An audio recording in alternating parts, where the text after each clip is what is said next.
ClF, also known as chlorine tetrafluoride, has a total of 28 valence electrons. Chlorine is at the center of this molecule, with 3 fluorine atoms surrounding it. These form chemical bonds using 6 valence electrons between the atoms. Surrounding the fluorine atoms are 24 more valence electrons. However, this means that there are 4 valence electrons that are left over. These 2 pairs then go on the central chlorine atom. The chlorine atom has 5 electron pairs in its outer shell. 3 of these are in the ClF bonds. 2 are in the non-bonding lone pairs. These keep as far apart as possible, minimizing repulsion between each of the negatively charged clouds by adopting a trigonal bipyramidal arrangement.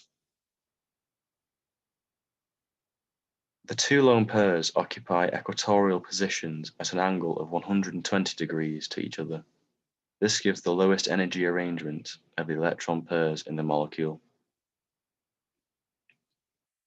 However, due to the repulsions involving lone pairs are stronger than those involving bonding pairs, the FClF angle is a little under 180 degrees at 175 degrees. Therefore, the molecule has a slightly bent T-shape.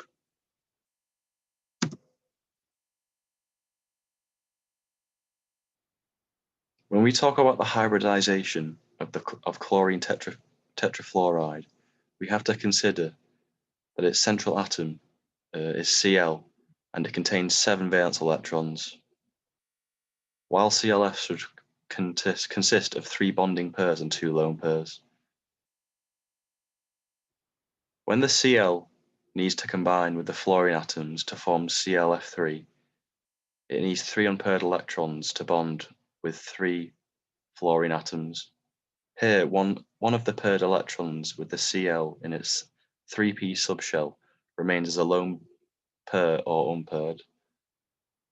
All in all, during hybridization, 1 3s, 3 3p's, and 1 of the 3d orbitals participate in the process, which leads to the formation of 5 sp3d hybrid orbitals.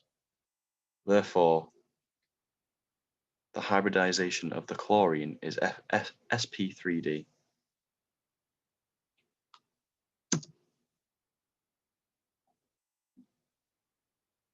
For the molecule ClF2+, there are 7 valence electrons for the chlorine and 14 for the fluorine atoms. But we also subtract 1 due to the fact there is a positive charge, which equals 20 valence electrons. This forms a bent/nonlinear shape with a bonding angle of 104.5 degrees. We then also put brackets around with a positive plus to show that it is an ion.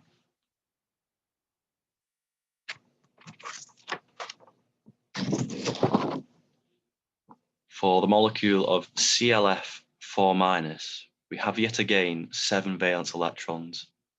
However, for the fluorine this time, there are 28 valence electrons, but we also add 1 because of the minus charge on the molecule. So the total is 36 valence electrons. 8 electrons go between the Cl and the F molecules, and 24 go around the fluorine molecules. Because the chlorine can have an expanded octet, it means it can have more than 8 valence electrons surrounding it. So we then add the final 4 electrons around the chlorine. This is also expected to give us a seesaw shape. This is also expected to give us a seesaw shape. And then yet again, we place brackets around the molecule and place a minus at the top to symbolize that it is an ion. Thank you for watching.